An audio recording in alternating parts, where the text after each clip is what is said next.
Merci Madame la Présidente, Monsieur le rapporteur, Monsieur le Président, Madame la Ministre.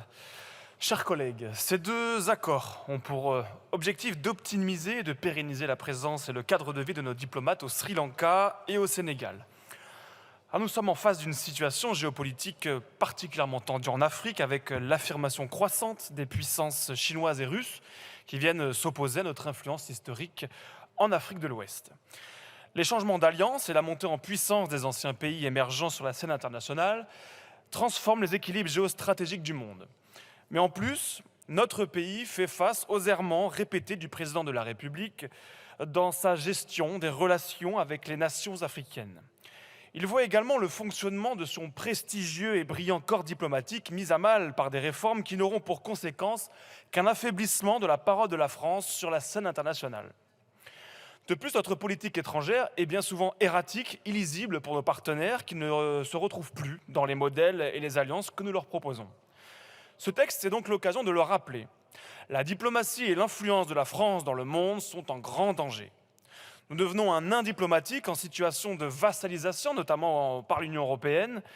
Et ce qui a fait la renommée et le prestige international de la France est en train d'être gravement et peut-être irrémédiablement miné. Alors sur le fond de ce texte, tout accord visant à améliorer les conditions d'exercice du mandat de nos représentants dans ces pays est bien sûr une bonne nouvelle, même si bien sûr il ne s'agit pas d'un texte majeur qui permettra un renforcement décisif de notre diplomatie. Le cadre juridique protecteur qui entoure les fonctions diplomatiques a cependant l'inconvénient d'empêcher parfois les ambassadeurs et leurs familles de s'assimiler véritablement à la société des pays d'accueil, conférant des statuts et des immunités parfois jugées inappropriées pour les locaux, qui les considèrent pour eux comme un danger, un facteur d'instabilité juridique et faisant naître un déséquilibre dans les relations contractuelles. Cet état de fait est bien sûr maximisé dans l'établissement d'une relation employeur-employé. Ainsi, il est bien sûr nécessaire de corriger cette contrepartie des privilèges diplomatiques par des dispositions dérogeant aux règles communes du droit international par des accords bilatéraux entre les pays concernés.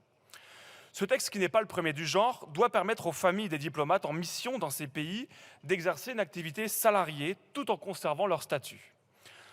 Le cadre diplomatique est en pleine mutation et suit les évolutions de l'ensemble des sociétés. Ce qui était autrefois un métier particulièrement prestigieux et au cadre d'exercice très figé se modernise petit à petit. Le rôle des conjoints des ambassadeurs a aujourd'hui beaucoup évolué. Certains conjoints restent toujours, comme pour les militaires, dépendants de la carrière de leurs partenaires du fait de l'installation dans des pays étrangers et des mutations, mais ils aspirent aussi souvent à avoir leur propre carrière. Cet accord doit ainsi leur permettre de pouvoir exercer une activité professionnelle et parallèle de leur mari ou de leur femme. Ce texte va dans le bon sens et nous lui apporterons donc tout notre soutien. Je vous remercie.